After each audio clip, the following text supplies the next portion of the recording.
Donc, ce matin, on continue dans Genèse 24. J'ai intitulé mon message « Foi et providence ». Je trouve ça tout le temps difficile de donner un titre, surtout à ce chapitre qui est le plus long récit narratif de la Bible. 67 versets, il s'en passe des choses, on ne le lira pas dans toute son intégralité, mais on va en lire des bonnes parties. Et je vous pose une question ce matin. Est-ce qu'il y en a ici qui aimeraient ça avoir la thématique de mon PowerPoint, un peu comme des chemins, des tracts de transport en commun? Est-ce qu'il y a quelqu'un qui aimerait avoir la carte de sa vie d'aujourd'hui jusqu'à son arrivée dans la présence du Seigneur? Comme un peu, on va dire, un Google Maps ou Waze, ou peu importe l'application que vous utilisez de votre vie, qui vous montrerait toutes les joies, toutes les déceptions, tous les nids de poules, les trous, les travaux, les détours, les obstacles, les embûches, les victoires, les défaites qui vous attendent jusqu'à la réunion avec le Seigneur dans l'éternité. Puis en plus, vous verriez là, sur cette carte-là tous les gens qui pourraient vous aider, toutes les ressources que le Seigneur va mettre à votre disposition, tous les miracles que Dieu va faire dans sa providence. Des fois, on se dit, hey, peut-être que ça serait tellement le fun, ça me rassurerait. Mais on n'est pas Dieu, on n'est pas fait pour tout savoir, puis probablement qu'on ne serait pas capable de savoir quoi faire avec toute cette information-là. Puis souvent, quand je vais en voyage avec ma femme, moi, j'aime ça regarder ce Google Maps. Puis là, je peux-tu aller voir la photo dans la rue de la bâtisse où est-ce qu'on va, puis je veux savoir au détail près. J'aime ça être en contrôle. Puis probablement que je suis insécure, mais ça me sécurise. Mais dans la vie, malheureusement ou heureusement, Dieu ne nous donne pas tout ça dans ce détail-là. Mais Dieu nous appelle à marcher par la foi. Puis il nous dit que toute chose va concourir à notre bien. Que ce soit les choses qu'on juge bonnes ou mauvaises, toute chose va concourir à notre bien, dit Romains 8, 28. Et Dieu nous appelle comme Abraham.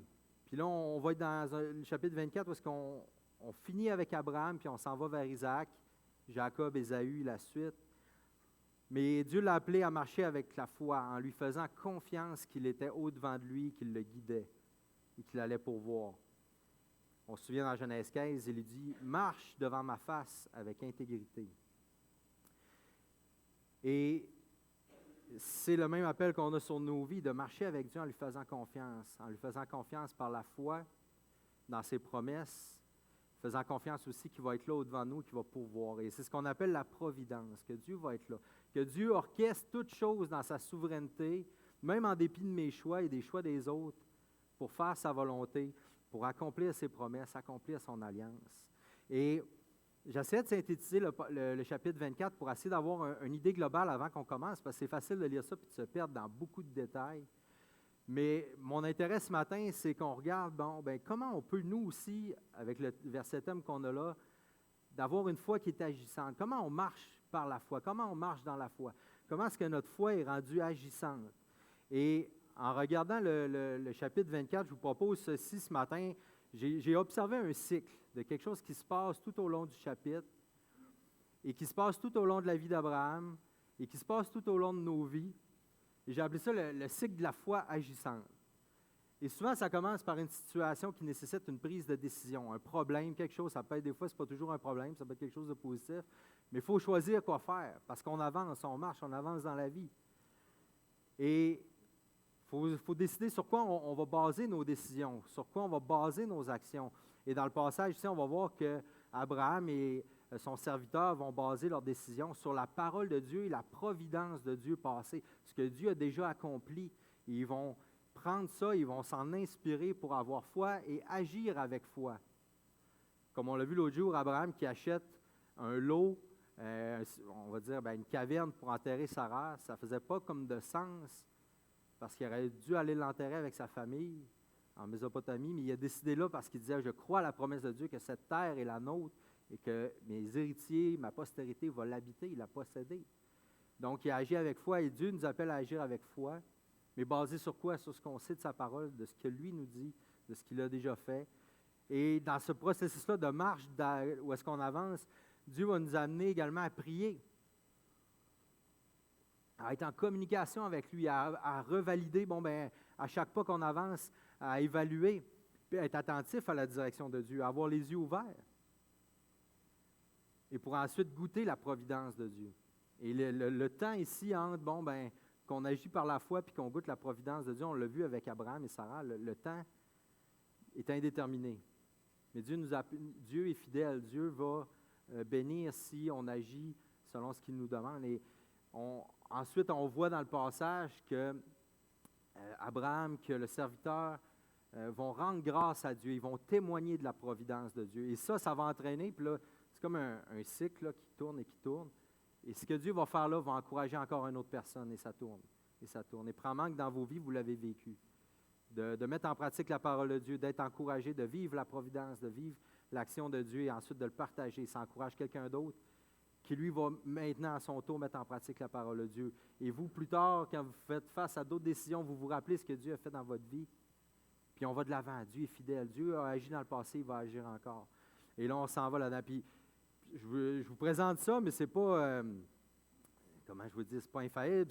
C'est une façon d'observer le texte qui va nous aider à voir un peu les personnages, comment ils se situent dans ce cycle-là, où est-ce qu'ils trouvent et comment ils trouvent des fois solution à leurs doutes. Qui leur parle, qui leur dit quoi pour les encourager, pour finalement agir avec foi, puis laisser Dieu agir dans les circonstances.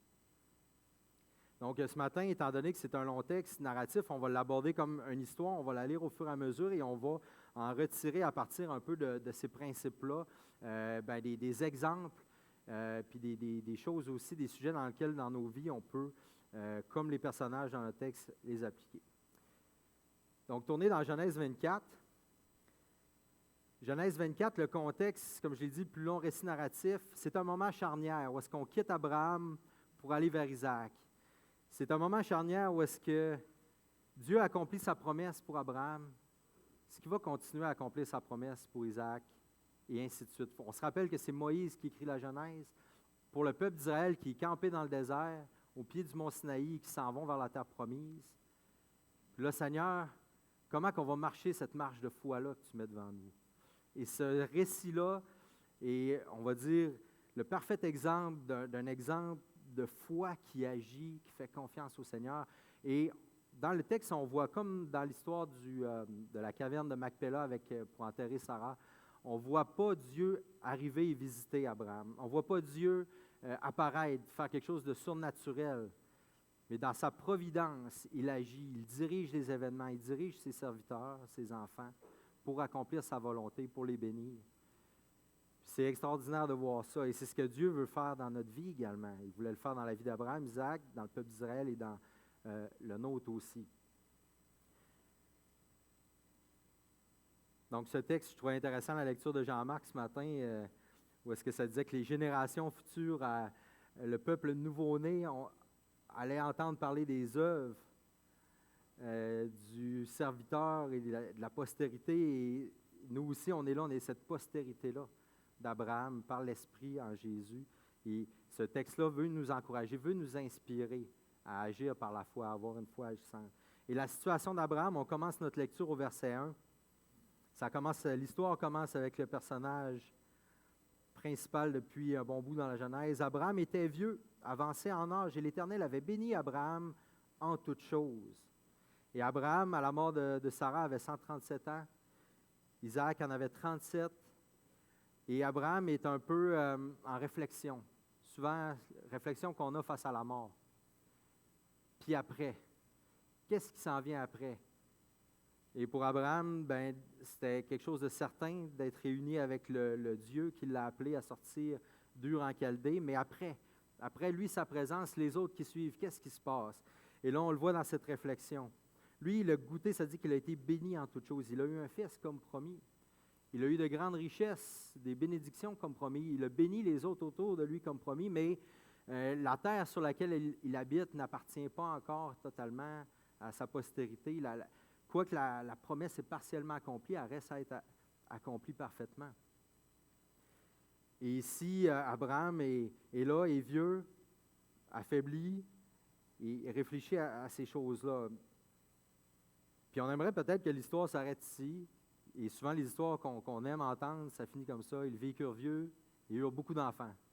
La fin. Tu sais, mais non, avec Dieu, il y a toujours après. Tu n'es jamais arrivé à la fin.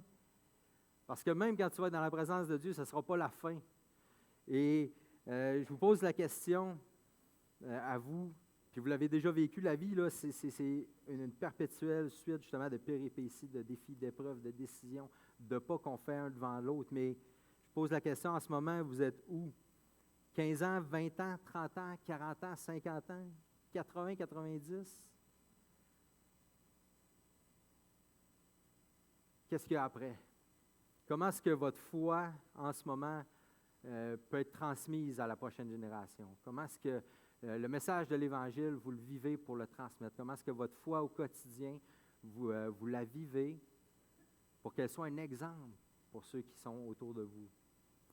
Et même à 137 ans, j'espère que je ne me rendrai pas là, mais à 137 ans, Abraham était préoccupé par ça, concernant son fils, parce qu'il savait qu'il y avait une promesse pour sa descendance, et devait être accomplie.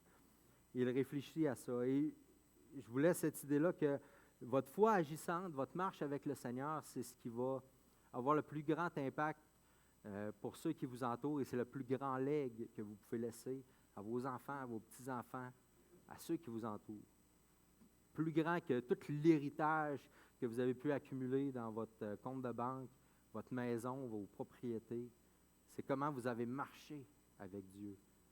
Ça, c'est ce que les gens vont se souvenir, les gens qui ont la foi, ou chez qui ça va susciter la foi dans votre entourage. Et je vous encourage à ne pas négliger ça, peu importe l'âge. Et on continue notre lecture. Et Abraham, dans cette réflexion-là, il est vieux, avancé en âge, mais pourtant il est béni. Mais il réfléchit, il y a un problème. Son fils a besoin d'une femme. Et on lit à partir du verset 2. Abraham dit à son serviteur, le plus ancien de sa maison, l'intendant de tous ses biens, « Mais je te prie ta main sous ma cuisse, et je te ferai jurer par l'Éternel, le Dieu du ciel et le Dieu de la terre, de ne pas prendre pour mon fils une femme parmi les filles des Cananéens, et du milieu desquels j'habite, mais d'aller dans mon pays et dans ma patrie prendre une femme pour mon fils Isaac. » Le serviteur lui répondit, « Peut-être la femme ne voudra-t-elle pas me suivre dans ce pays-ci? Devrais-je mener ton fils dans le pays où tu es sorti? » Abraham lui dit, « Garde-toi d'y mon fils. L'Éternel, le Dieu du ciel, qui m'a fait sortir de la maison de mon père et de ma patrie, et qui m'a parlé, et qui m'a juré en disant, je donnerai ce pays à ta postérité, lui-même enverra son ange devant toi. Et c'est de là que tu prendras une femme pour mon fils. Si la femme ne veut pas te suivre, tu seras dégagé de ce serment que je te fais faire. Seulement, tu n'y mèneras pas mon fils. » Le serviteur mit sa main sous la cuisse d'Abraham, son Seigneur, et lui jura d'observer ces choses. Et face à ce problème-là qu'Abraham, auquel il fait face, de trouver une femme pour son fils, et on s'entend le contexte ici très différent du contexte d'aujourd'hui, où est-ce que le patriarche, le père, le mariage était, selon les coutumes, vraiment différent, où est-ce qu'il allait chercher une femme. Mais il aurait pu faire comme dans le passé, Abraham, puis prendre un raccourci. Puis il dit, bien, des femmes, il y en a plein en Canaan, il y en a plein en Égypte, il y en a plein. On va en prendre une ici. Ça va coûter pas mal moins cher que de mobiliser, bien, premièrement, mon gars, le meilleur de la maison, mon serviteur le plus vieux, le plus fidèle, puis de mobiliser toutes les ressources pour envoyer une caravane. Il aurait pu agir par la chair, puis dire, on va s'organiser avec les moyens du bord. Mais de son expérience, il ne pouvait pas prendre une Cananéenne, il ne pouvait pas prendre quelqu'un qui n'avait pas la foi. Et de ce qu'il avait vécu dans cette région-là, on se souvient de Sodome et Gomorrhe, on se souvient de ce qui se passait avec les autres autour. La foi, la crainte de l'Éternel n'était pas dans le peuple de Canaan. Il a vécu lui-même en prenant Agar pour femme et tout le conflit que ça va avoir engendré dans sa famille. Ismaël va prendre une femme égyptienne également, il va voir également ce qui va en découler. Mais au-delà de la nationalité, ce qui est au cœur de la décision puis du dilemme d'Abraham, ça prend quelqu'un qui a la foi. Et plus tard dans le texte, on va voir qu'Ésaü va prendre une femme des Hittites, les Hittites avec qui Abraham a négocié pour acheter la caverne de Macpéla et le champ. Et ça dit dans le texte que ça va être un grand sujet d'amertume pour Isaac et Rebecca parce qu'Ésaü va s'éloigner complètement de Dieu. Et face à ce problème-là, ici, qu'est-ce que fait Abraham? Bien, il se rappelle de son expérience, mais il se rappelle de la providence également de Dieu. Oups, excusez. Ici, il va se rappeler de la providence passée de Dieu. Dieu lui avait donné une femme, Abraham, une femme qui n'était pas parfaite, mais qui a eu la foi, qui a marché avec lui dans la foi. comme Abraham, avec ses hauts et ses bas, avec ses erreurs, ses manquements, ses péchés, mais qui se sont attachés à la provision, à la promesse de Dieu. Donc Abraham, c'est ce qu'il veut pour son fils. Une femme qui va pouvoir marcher avec lui dans les voies du Seigneur, qui vont s'attacher à l'alliance, à la promesse de Dieu et perpétuer la foi. Et ici, Abraham va agir vraiment différemment de beaucoup de scènes dans lesquelles on l'a vu auparavant, mais il va agir par la foi. Parce qu'il sait que c'est la volonté de Dieu. Que l'homme et la femme qui s'unissent ensemble soient unis ensemble dans la foi, premièrement, et ensuite devant Dieu, pour marcher ensemble.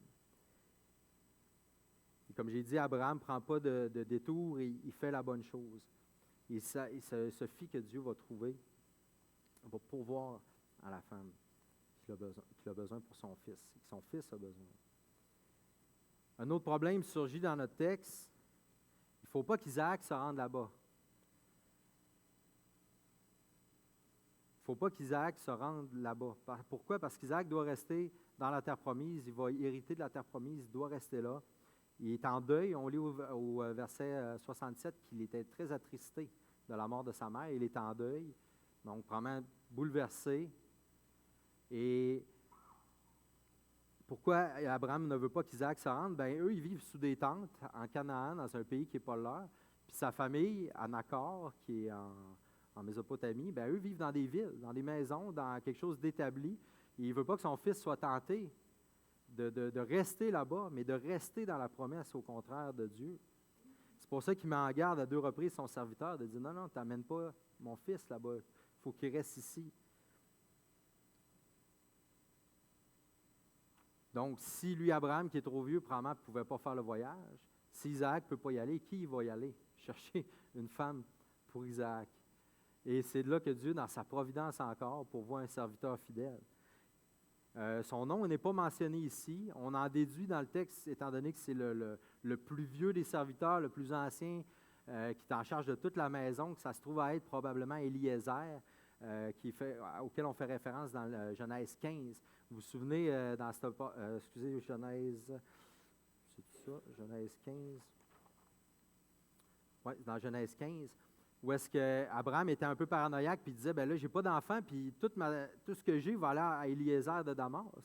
Puis c'était comme son serviteur principal, qui était né dans sa maison. Puis là, on voit encore un changement de cœur d'Abraham, qui non seulement fait confiance à Dieu, mais fait confiance à Éliézer, celui à qui il avait peur que toute sa postérité, tout son héritage aille. Maintenant, il l'appelle et lui fait confiance pour lui confier la mission d'une vie. Aller trouver une femme pour que la postérité continue. Puis là, il le fait venir devant lui et Abraham passe, on va dire, de cette méfiance-là à une confiance. Il ne considère plus Éliézer comme une menace qui va supplanter la postérité, mais comme un fidèle serviteur qui va la supporter. Et ça nous parle que nous, dans nos vies aussi, des fois, bien, Dieu nous appelle à lui faire confiance à lui, mais il nous appelle à faire confiance aussi à ses serviteurs qui sont autour, qui peuvent nous aider, nous supporter à marcher avec foi devant l'Éternel quand, pour nous, des fois, on sent qu'on n'a pas les ressources, on n'a pas la force de le faire. On a besoin les uns des autres. Et ce serviteur-là va se présenter devant Abraham et il va exprimer ses craintes lui aussi. Il va dire, bien, Abraham, si la femme ne veut pas me suivre, qu'est-ce que je fais? Faut-tu que j'amène ton fils? Puis là, Abraham va ici, comme on le voit, il va lui parler de la parole de Dieu. Il va lui parler de la providence de Dieu pour l'amener à agir avec foi lui aussi. Premièrement, ils vont exercer un rituel un peu, pour nous, Nord-Américains, un peu inorthodoxe, où est-ce qu'il va placer sa main sur sa cuisse. Le mot cuisse est un euphémisme pour me parler de ses organes génitaux. Puis le terme en hébreu parle du siège de la reproduction. Là. Souvent, ça va être traduit par les reins en français. Mais ici, ce que la coutume voulait à l'époque, c'était qu'on jurait, un peu comme quand tu vas en cours, tu mets ta main sur la Bible, tu dis que oui, je m'engage à dire la vérité. Mais dans ces peuples-là, ils prenaient un objet sacré ou quelque chose de valeur et ils mettaient leurs mains, ils juraient. Ils prêtaient serment. Puis Abraham, sur quoi il fait prêter serment à son fidèle serviteur? C'est sur le signe de l'alliance. Tu sais, c'est drôle, là, c'est vraiment drôle, vous fait rire. Mais sous le signe de l'alliance, qui est la circoncision, qui rappelle que l'alliance Prendre une petite gorgée d'eau. J'ai la bouche sèche, mais j'ai les yeux qui pleurent. Mais, parce que ça me touche toujours, à quel point l'alliance est inconditionnelle, elle dépend de Dieu. Fait que par ce geste-là, il rappelle, puis en passant, toute la maison d'Abraham avait été circoncis aussi. Fait qu'Éliézer, s'il est encore là à ce moment-là, il a été circoncis, il fait partie de... Il a décidé, ben OK, je suis prêt à continuer à te suivre, Abraham, parce que pour faire partie de ta maison, c'est la condition. Puis il avance dans la foi aussi, puis là, ce moment bizarre-là est un moment très solennel de...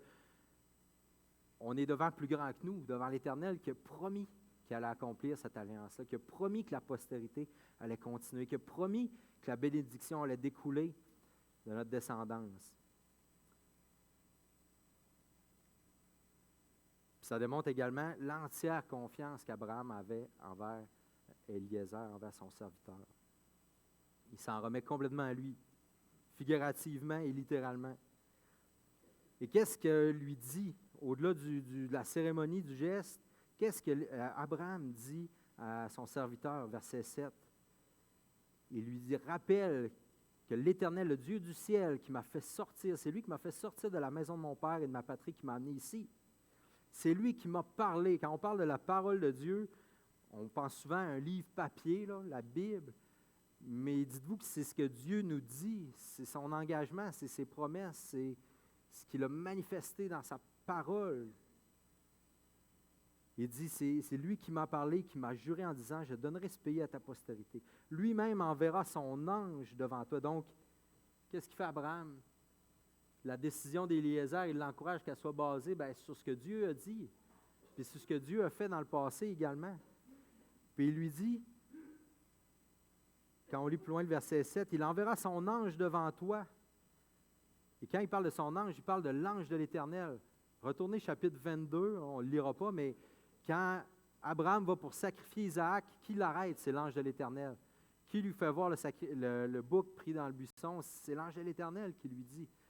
Et cette rencontre-là avec l'ange de l'Éternel le bouleverse à un tel point qu'Abraham marche avec foi par la suite. Et pour lui, c'est clair que si Dieu a pourvu à ce moment critique-là, il va appeler Dieu Yahweh, Jireh, Dieu pourvoit, Dieu voit, Dieu pourvoit.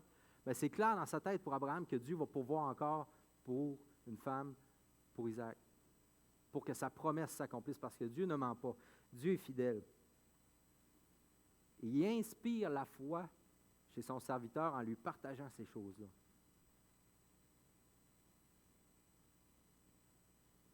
Donc, son ange va être au-devant de lui. Puis, probablement que ça dit quand ils ont monté avec Isaac aussi, son serviteur était avec eux. Il est resté en retrait et ensuite Abraham a monté. Probablement qu'Éliézer était là aussi. C'était on va dire, son bras droit. Donc, il savait le potentiel de cet ange-là, de cet envoyé de Dieu-là, de Dieu lui-même qui guide et qui agit. Il va agir avec foi par la suite. Et je ramène ça à nous. C'est quoi notre réflexe dans nos impasses, dans nos vies? Est-ce qu'on se rabat toujours sur nos capacités personnelles, notre force, nos biens matériels, peu importe les ressources qu'on a? Ou est-ce qu'on est prêt à regarder à Dieu, lui faire confiance, voir qu'il, lui, peut agir d'une manière dont nous, on n'a aucun accès? Comment est-ce qu'on entretient notre foi également? En lien avec ça ici, on veut agir avec foi, mais comment est-ce qu'on l'entretient, notre foi? Est-ce qu'on regarde à ce que Dieu a fait dans sa parole? Est-ce qu'on prend le temps de méditer sur ce que Dieu a déjà accompli dans notre vie? Est-ce qu'on s'entretient dans la communion fraternelle avec les frères, les sœurs, pour découvrir ce qu'il a fait dans leur vie, pour que ça nous serve d'inspiration? Il n'y a pas juste les œuvres de grands missionnaires qui sont inspirantes, mais ce que Dieu fait dans tous et chacun au quotidien, c'est un appel inspirant à avoir foi en Dieu, puis à marcher avec foi, à agir avec foi.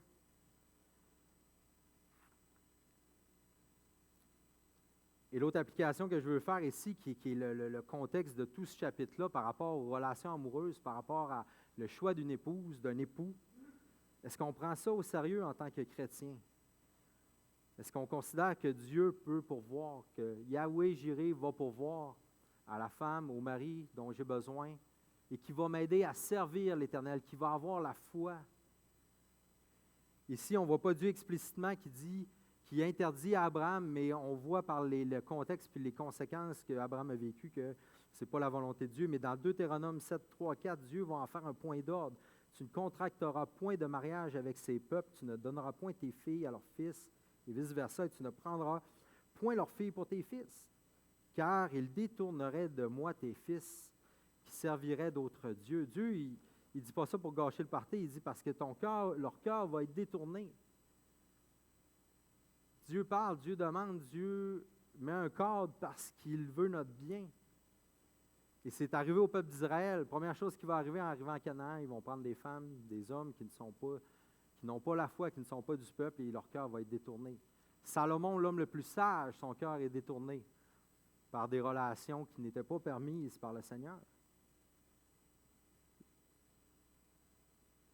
Mais Jésus nous dit dans Matthieu 2, 23 d'aimer le Seigneur de tout notre cœur, de toute notre pensée, de toute notre tête. Et Genèse nous dit que de se marier avec quelqu'un, d'entrer en relation amoureuse avec quelqu'un, de s'unir, c'est de faire une seule chair. Comment est-ce qu'on peut réconcilier d'aimer Dieu de tout notre cœur, mais de faire une seule chair avec quelqu'un qui n'a pas le cœur là?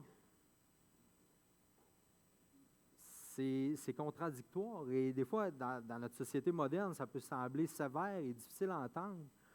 Mais c'est ce que Dieu veut pour notre bien. Parce que tôt ou tard, il va y avoir division. Il va y avoir division entre les deux partenaires parce que les cœurs ne seront pas à la même place. Ils ne pourront pas faire parfaitement une seule chair. Ou il va y avoir division entre la personne qui croit en Dieu et Dieu lui-même. Parce qu'ils vont s'éloigner comme avertit Moïse dans Deutéronome. Leur cœur va être détourné de peur de perdre l'être aimé. Puis on dit, on peut s'arranger, on peut se respecter, on peut se tolérer, on organise nos affaires chacun de notre bord, mais ce n'est pas ça que Dieu veut. Dieu veut qu'on fasse une seule chair. Il veut qu'on goûte la bénédiction de pouvoir être nus et de ne pas avoir honte, d'être nous-mêmes devant Dieu, en relation avec Dieu, avec quelqu'un avec qui on partage une relation intime et de le vivre ensemble parfaitement. Puis nos relations de couple ne sont pas parfaites, sinon on n'aurait pas de counseling biblique. Mais vous comprenez le principe. Puis moi, je tenais à prendre du temps, puis si on ne finit pas Genèse 24, c'est pas grave, mais de prendre du temps ce matin pour ça, pour encourager les jeunes.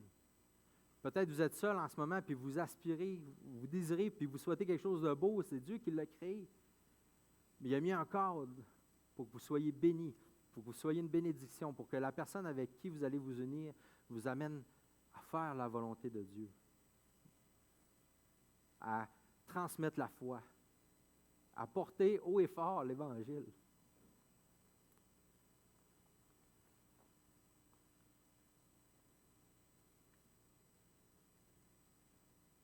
Excusez-moi. Puis c'est triste de voir que c'est souvent une des causes qui fait qu'on s'éloigne du Seigneur, qu'on se compromet, qu'on ne vit pas pleinement. Puis entendez-moi, quelqu'un qui était marié avec quelqu'un qui n'est pas converti, puis qui se convertit entre-temps, puis que là, il est encore avec son conjoint ou sa conjointe qui ne connaît pas le Seigneur, c'est un cas à part, la parole en parle. Puis tu peux vivre pleinement pour Dieu. Mais quand même, la volonté première de Dieu, c'est ça, c'est qu'on recherche ça. Donc, si vous êtes en recherche en ce moment, priez. Faites comme Abraham, priez. Faites comme ce qu'on va voir dans le passage tout à l'heure, le serviteur d'Abraham, il prie, il recherche. Il y a des critères. Faites-en quelque chose de sérieux spirituellement dans votre vie. Et on continue. Et ici, le serviteur, au verset 9, s'engage envers Abraham, il prête serment. Et le serviteur, au verset 10, s'en va, il va agir avec foi. Et on lit, le serviteur a pris 10 chameaux qui reflètent la grande richesse d'Abraham, et parmi les chameaux de son Seigneur, donc il y en avait encore plus, et il partit ayant à sa disposition tous les biens de son Seigneur. Il se leva et il alla en Mésopotamie.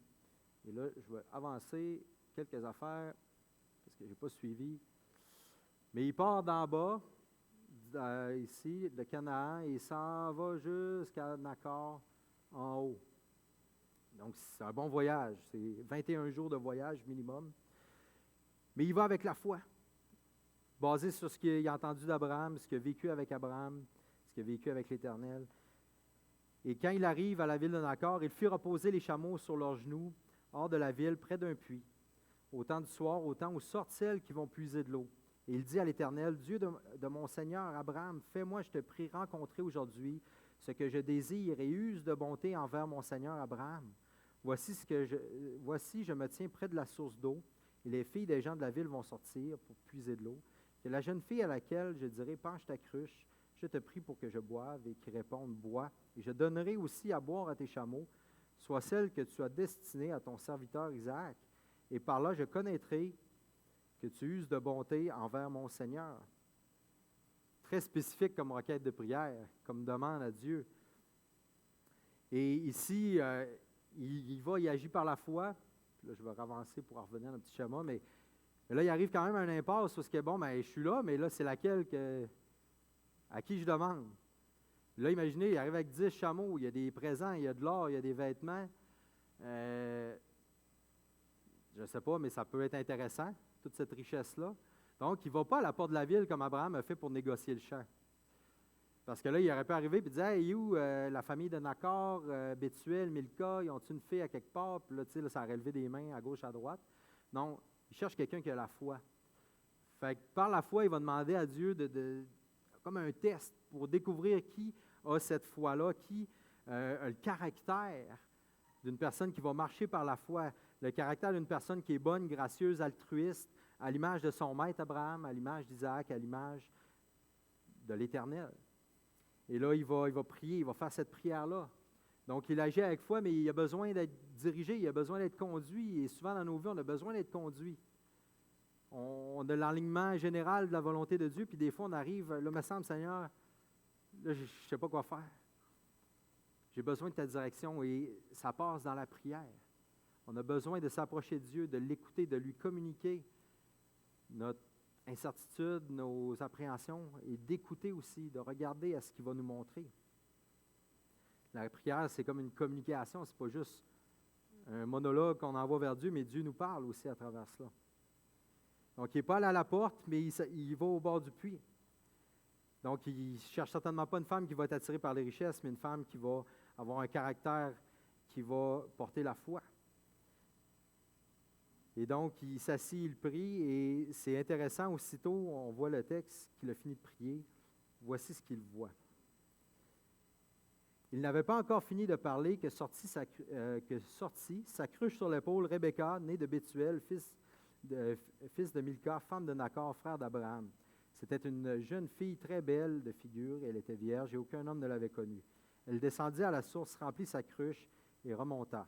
Le serviteur courut au-devant d'elle et dit, « Laisse-moi boire, je t'en prie, un peu d'eau de ta cruche. » Elle répondit, « Bois, mon Seigneur. » Et elle s'empressa d'abaisser sa cruche sur sa main et de lui donner à boire. Quand elle eut achevé de lui donner à boire au serviteur, elle dit, « Je puiserai aussi pour tes chameaux jusqu'à ce qu'ils aient assez bu. » Et elle s'empressa de vider sa cruche dans l'abreuvoir et courut. Elle dit, « Elle y va, elle niaise pas. » C'est comme le serviteur a couru, elle court encore au puits pour puiser. Et elle puisa pour tous les chameaux. L'homme regardait avec étonnement. Puis quand on parle de la providence de Dieu, il a demandé ça à Dieu. Dieu agit. Dieu, c'est naturel, là. Mais tu sais, nous, au Québec, on dirait, c'est tout qu'un addon. C'est pas un addon, c'est Dieu qui orchestre la décision de Rebecca de venir au puits, qui l'a amené le serviteur au puits, puis qui prépare tout ça, qui a incliné les cœurs, qui est au contrôle. Parce que des fois, nous, on se dit, ah, me semble, tu sais, si je verrais un miracle, quelque chose, me semble j'aurais foi, mais Dieu, dans les simples choses de nos vies, agit dans sa providence. Et l'homme regarde avec étonnement, sans rien dire, pour voir si l'Éternel fait réussir son voyage ou non. Quand les chameaux eurent fini de boire, l'homme prit un anneau d'or, puis là j'arrête la lecture ici, mais note éditoriale, un chameau assoiffé, là, déshydraté, ça peut boire de 100 à 200 litres d'eau. Il y en a 10, faites le calcul. Fait que Rebecca n'a pas juste comme couru, pris une chaudière, puis comme a rempli la petite mangeoire, puis buvait, là. Et puis là, le serviteur, quand il dit qu'il regardait avec étonnement, là, il n'en croyait pas ses yeux, parce qu'elle a abreuvé les 10 chameaux. Il avait fini de boire. Puis là, lui, il pouvait juste comme être comme, Seigneur, c'est elle, tu sais, c'est elle. Puis ça démontre le caractère de Rebecca, elle ne lui refuse pas, elle est bonne parce qu'elle lui donne à boire, mais encore là, elle est gracieuse parce qu'elle lui donne encore plus, elle abreuve les chameaux. Puis Puis on va voir plus tard qu'elle offre l'hospitalité, mais on voit son caractère, puis on voit la persévérance aussi. Là, abreuver pour de 1000 à 2000 litres d'eau, 10 chameaux, il faut que tu sois persévérant. Là. Peut-être qu'elle avait des servantes avec elle, l'histoire ne le dit pas, plus loin on voit qu'elle a des servantes. Mais ça dénote un engagement. Elle s'engage à faire le bien, elle le fait, puis c'est ce qu'Abraham voulait pour son fils comme épouse, c'est ce que le serviteur avait demandé à Dieu, c'est ce qu'il recherchait comme caractère, puis là, il est devant la femme parfaite pour Isaac. Donc, Dieu, dans sa providence, pourvoit. Et les signes sont positifs pour le serviteur. Mais ça se peut que des fois, nous, dans notre vie, que dans sa providence, dans comment Dieu organise les choses, il n'en enverra pas de signes positifs pour nous dire « Non, ce n'est pas ça que je veux pour toi. Attends, patiente, je t'amène ailleurs. » Il faut respecter cela aussi de la part du Seigneur. Parce que ce n'est pas parce qu'on prie comme ça ou comme Gédéon avec la toison que Dieu va répondre. Et s'il ne répond pas, ce n'est pas parce qu'il n'entend pas, mais c'est parce qu'il dit « Attends, j'ai d'autres choses pour toi. » Donc, ici, le serviteur prie, goûte la providence de Dieu, et qu'est-ce qu'il va le faire par la suite? Il va adorer Dieu. Verset 27. Donc, il va donner verset 23, il va donner on va dire, comme s'il avait donné un anneau de fiançailles à Rebecca, il lui donne un anneau et des bracelets d'or, puis il lui demande de quitter la fille, puis là, elle lui dit, je suis de Bethuel, fille de Bethuel, fils de Milca, de Nachor, qui est le frère d'Abraham. Elle lui dit encore, il y a assez de paille chez nous, et de fourrage en abondance aussi, oui, de la place pour passer la nuit. Alors l'homme s'inclina et adora l'Éternel. Ce qui résulte de ce qu'il vient de voir, d'expérimenter, c'est « Aïe, aïe, Dieu, t'es grand, t'es bon, tu pourvois, il adore. » Puis il va dire, puis en même temps, Rebecca est là, il entend son adoration. Le Dieu de mon Seigneur Abraham, qui n'a pas renoncé à sa miséricorde et à sa fidélité envers mon Seigneur, moi-même, l'Éternel m'a conduit à la maison des frères de mon Seigneur. Et là, Rebecca entend ça, et probablement que, on finit toujours par entendre parler de nos oncles, nos tantes, que le nom d'Abraham d'Abraham à l'époque devait être quelqu'un qui était connu dans la famille. Puis la jeune fille courut raconter ces choses à sa mère. Et on va voir que dans la vie de Rebecca, ce qui se passe dans la vie du serviteur va l'influencer à elle aussi agir avec foi. Parce que là, elle voit tout ça, puis elle est comme, mais qu'est-ce qui se passe, tu sais? Puis là, elle entend le serviteur louer Dieu comme ça, et on continue notre lecture. Excusez-moi. On continue notre lecture dans les versets 29 et suivants, mais on va voir que le serviteur, lui aussi, va continuer de s'appuyer sur la parole de Dieu, sur la providence qu'il a, pour convaincre. Là, il a rencontré Rebecca, mais il faut qu'il convainque sa famille de la laisser partir. Imaginez votre fille, elle revient du village ou du centre d'achat avec une bague de fiançailles. C'est comme, hey, c'est le cousin que tu as perdu de vue qui, là, tu ferais le saut, là, tu sais, mais là, c'est un peu le même. Ça sort de nulle part pour la famille de Rebecca. C'est impressionnant, effectivement. Et qu'est-ce qui arrive? Là, on voit, je vous le paraphrase parce que le temps est court, on voit Rebecca qui va raconter ça à sa mère, et ensuite Laban, personnage qu'on va revoir plus tard avec Jacob, et Laban, lui, ah ouais, de l'or, des chameaux, tu sais, puis lui, il se frotte les mains, puis on voit déjà son cœur qui veut de l'argent, puis là, il va au-devant, puis il dit, hey, béni de l'Éternel, toi qui as toute cette prospérité-là, viens chez nous, il offre l'hospitalité, il offre à manger aux serviteurs, mais le serviteur, qu'est-ce qu'il fait? Il est en mission, il dit, avant même de manger, il faut que je vous raconte, parce que la base de notre relation ici, là, c'est pas le fait que vous êtes gentil, vous m'invitez à manger, c'est parce qu'il y a un Dieu créateur des cieux et de la terre qui, dans sa providence, me conduit ici pour pourvoir une femme pour Isaac, le fils d'Abraham. Et là, je ne le lis pas parce que c'est vraiment trop long. Il va tout refaire l'histoire, tout le récit. Le récit est raconté toute une deuxième fois. Et qu'est-ce qu'il fait? Bon, il parle de la providence passée afin que ces gens-là agissent avec foi et décident de laisser aller Rebecca. Et qu'est-ce qu'ils disent à la fin? Au verset 50, regardez le verset 50, Laban et Bethuel étant le père de Laban, répondirent et dirent, c'est de l'Éternel que la chose vient, nous ne pouvons te parler ni en bien ni en mal. Face à tout ce récit de l'action de Dieu, c'est trop gros, pour que ce soit inventé. C'est trop réel, tout ce qui vient de se passer. Puis Rebecca en était témoin de ce qui venait de se passer au puits, pour que ce soit autre que l'Éternel et sa volonté qui soit en train de s'exécuter et d'agir. Ils disent au verset 51, « Voici Rebecca devant toi, prends et va, et qu'elle soit la femme du fils de ton Seigneur. » Et Dieu pourvoit, Dieu les convainc. Il les a convaincus comment? Par le récit de ce que Dieu a fait pour Abraham. Parce qu'Abraham avait pourvu à une descendance. Peut-être qu'il savait que Sarah était stérile. Et maintenant, il y a un fils d'un âge semblable à celui de Rebecca, parce que Sarah l'a eu dans sa vieillesse. Et tous ces détails-là, c'est comme, tu sais, quand on dit ça fait exploser notre tête, bien là, les autres sont comme, wow! Puis ils ne peuvent que se rendre à l'évidence de l'action de Dieu, de la volonté de Dieu face à toute cette providence. Un autre problème survient. Là, Laban va parler avec sa mère. Puis là, si vous regardez au verset 55, le frère et la mère disent que la jeune fille reste avec nous quelque temps encore, une dizaine de jours ensuite, et tu partiras. Et là, ils font comme mettre un frein. Là. Ils devaient partir le lendemain, mais là ça ne marche plus. Puis là, qu'est-ce qui se passe? Puis là, tu sais, Laban est là-dedans, puis on va... ce pattern-là va se répéter avec Jacob plus tard, puis on voit que Laban se frotte les mains, puis il se dit, il me semble qu'on pourrait presser le citron encore un peu. Il me semble que ce serviteur-là, il me semble qu'Abraham, peut-être, là, j'extrapole, mais on le voit quand il traite avec Jacob, c'est ça son attitude. Lui, c'est le gain qu'il veut. La volonté de l'Éternel vient en second pour lui. Fait que là, il manigance avec sa mère pour essayer de retenir le serviteur. Et le serviteur, face encore à cette impasse-là, qu'est-ce qu'il dit? Il dit, bien, l'Éternel a fait réussir mon voyage. Dieu a pourvu, Dieu a agi, vous en êtes témoin, vous étiez d'accord. Laissez-moi partir que j'aille vers mon Seigneur. Puis là, ils se pensent fin, puis ils disent au verset 57, alors, appelons la jeune fille, consultons-la. Puis là, ils pensent, tu sais, hey, là, on va l'avoir, tu sais. Alors, on n'a pas dit notre dernier mot, Rebecca n'a pas dit son mot, chose que rarement les femmes avaient à dire à cette époque-là, c'était traité entre les pères des familles. Puis elle arrive, puis elle a entendu tout ce récit-là, elle a vécu tout ce qu'elle a vécu au puits, elle a entendu tout le récit du serviteur qui rappelle toute la bonté, toutes les promesses, la provision de Dieu envers Abraham.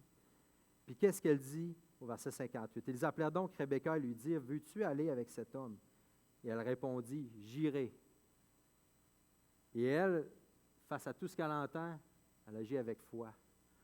Elle dit, dans sa tête, c'est comme si ce grand Dieu-là peut orchestrer toutes ces choses-là. Dans le moindre détail, je peux lui faire confiance que je vais être en bonne main puis que je vais prospérer aussi, je vais être béni en suivant ce Dieu-là, en allant vers Isaac. Verset 59, il laissa partir Rebecca, leur sœur et sa nourrice, avec le serviteur d'Abraham et ses gens. Ils bénirent Rebecca et lui dirent, « Ô notre sœur, puisses-tu devenir des milliers de myriades et que ta postérité possède la porte de ses ennemis? » Et elle y va, elle avance avec foi, elle aussi, elle le manifeste. Et en lien avec ça, je vous invite à réfléchir, c'est quoi le prochain pas de foi que Dieu, là, dans votre vie, vous appelle à faire? Face à tout ce que vous avez vécu avec lui, tous les chameaux que vous avez abreuvés, tout ce que vous avez vu Dieu agir dans votre vie, dans la vie des autres, dans ce que vous voyez dans sa parole. En ce moment, peut-être que Dieu vous parle comme Rebecca, qui écoute, on va dire, dans la chambre d'à côté, puis là, vous êtes là, vous écoutez ce qui se passe un matin, puis dans votre cœur, Dieu vous convainc que le prochain pas de foi que j'ai à faire, c'est X, c'est Y. Je vous laisse mettre la chose.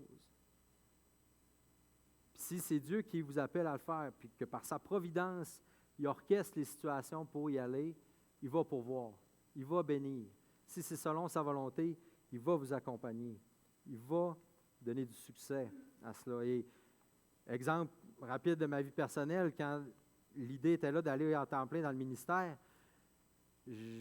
j'avais mes doutes, j'avais des choses, mais ça venait du Seigneur, puis il y avait toutes sortes de circonstances, toutes sortes de choses autour qui faisaient que, non, il y a trop de gens qui me parlent, il y a trop de choses qui se passent pour que ce ne soit pas la volonté du Seigneur. Puis le Seigneur me le mettait à cœur. Puis en y allant, en prenant ce pas de foi-là, bien, qu'est-ce qui arrive? Oui, on a besoin encore du support de Dieu, de la guidance. On le fait dans la prière, mais on goûte la providence de Dieu. Comment Dieu prend soin de nos besoins. Comment Dieu pourvoit. Comme au sacrifice, quand Abraham allait pour sacrifier Isaac, Dieu a pourvu à quelque chose. Abraham a agi avec foi. Je vous invite à le considérer dans vos vies. Et le chapitre se termine avec cette rencontre, ce mariage qui est célébré par nul autre qu'Éliézer, le serviteur fidèle, qui ramène Rebecca vers Isaac. Et ce qui est intéressant de regarder, c'est que Isaac quitte son père, sa mère est décédée, mais il quitte son père, il va s'installer plus loin. Donc déjà, Isaac se prépare dans la foi qu'il va avoir une femme. Il se détache de la dépendance de son père pour lui vivre.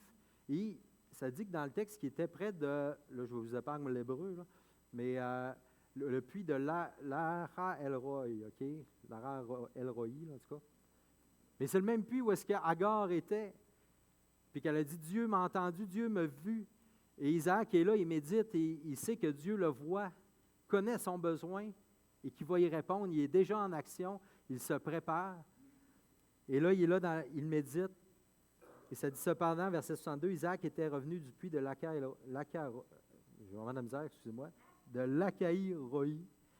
Et il habitait dans le pays du Midi, donc il n'est plus directement avec Abraham, qui lui était plus vers Beersheba, plus au nord. Un soir qu'Isaac était sorti pour méditer dans les champs, donc entretenir cette relation avec Dieu, prier, chercher la face de Dieu, il lève les yeux et il voit la caravane arriver avec son épouse au loin. Qu'est-ce qu'il fait? Il se lève, il va à sa rencontre. Encore là, par la foi, il dit, c'est elle qui s'en vient, j'y vais. Il était confiant que ça allait être la personne pour lui.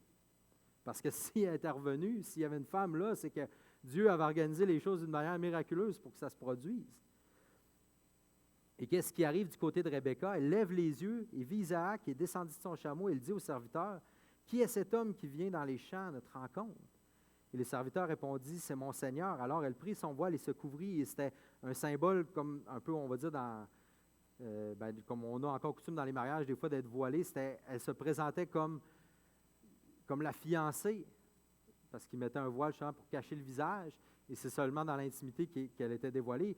Mais là, ce qui est encore plus, on va dire, hallucinant, c'est qu'ils ne se sont jamais vus. Et là, ils sont face à face, et avant que quoi que ce soit d'autre arrive, qu'est-ce qui se passe? Le serviteur va parler de la providence de Dieu. Le serviteur, ça dit au verset 66, raconta à Isaac toutes les choses qui avaient été faites. Donc, le sermon de leur mariage, c'est on va dire, une doxologie, rendre gloire à Dieu pour comment il a tout orchestré ça dans sa providence pour que maintenant, Rebecca soit là devant Isaac. Et par la foi, Isaac va prendre Rebecca pour femme et il va être consolé, on lit au verset 67. Et par la foi, Rebecca va être aimée. Ça nous dit que, ici on va lire le verset 67, Isaac conduisit Rebecca dans la tente de Sarah, sa mère, et il prit Rebecca qui devint sa femme, et il l'aima.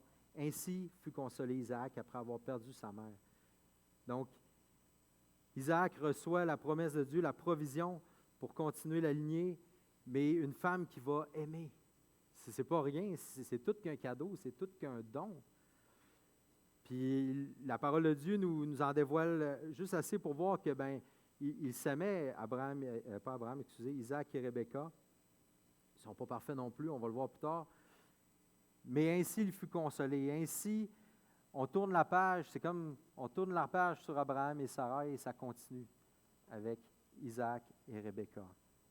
Et je vous encourage ce matin, en conclusion, à vous appuyer sur la parole de Dieu, à vous appuyer sur toute la providence, tout ce que Dieu a fait dans votre vie passée, ce qu'il fait dans la vie des frères, des sœurs, pour prendre courage, pour être affermi dans la foi, pour agir avec foi. Agir avec foi, ça va aller, des fois ça va avoir l'air anormal, insensé, ça ne fera pas de sens aux yeux du monde. Mais quand on le fait, on goûte la providence de Dieu. Et c'est un cycle qui nous affermit dans notre foi, qui nous affermit dans notre marche. Et c'est très concret. Et je vous mets une petite diapo que j'ai sautée au début. Mais tout ce que la Bible nous enseigne est ancré dans la réalité pour qu'on marche fidèlement avec Dieu. Ici, regardez la prière. Tu sais, quand on lit Acte 2, 42, il persévérait dans l'enseignement des apôtres, la communion fraternelle, la fraction du pain et les prières. C'est tous des éléments de ce qu'on voit dans ce passage-là. Pourquoi est-ce qu'on fait la fraction du pain, qu'on a de la communion fraternelle? Rendre grâce et témoigner de la providence de Dieu comme on le fait pour le sang de Jésus ce matin, se le rappeler, se nourrir de ça pour alimenter notre foi. Et l'enseignement des apôtres, la Bible, pour baser nos décisions, notre prise de décision sur quelque chose qui est vrai, qui est solide. Et la prière, on a besoin tout au long de ce processus-là d'être en relation avec Dieu, de communiquer avec lui. Donc, quand Dieu nous dit des choses, ce n'est pas de la théologie qui flotte dans les nuages. C'est concret, on en a besoin pour vivre pleinement la bénédiction du Seigneur et marcher fidèlement par la foi avec lui. Prions. Seigneur, ce matin, Seigneur, c'est incroyable de lire ce texte-là et de voir comment orchestrer les choses. Et je suis convaincu que si on prend le temps de jaser les uns avec les autres, on a tous vécu des choses comme ça à différents niveaux, à différentes échelles dans le temps, mais où est-ce qu'on a vu ta main agir, Seigneur? Aide-nous à se le partager les uns aux autres. Aide-nous à s'inspirer de la foi des uns des autres pour nous-mêmes marcher avec foi avec toi. Comme le serviteur d'Abraham, comme Isaac, comme Rebecca. Parle-nous et merci parce que ton ange, le Seigneur Jésus, est au-devant de nous. Il nous guide, il nous dirige par son esprit. Et on en est reconnaissant, Seigneur. Amen. Bon dimanche à tous. Si vous êtes nouveau, venez me voir, on va faire connaissance. Que le Seigneur vous bénisse.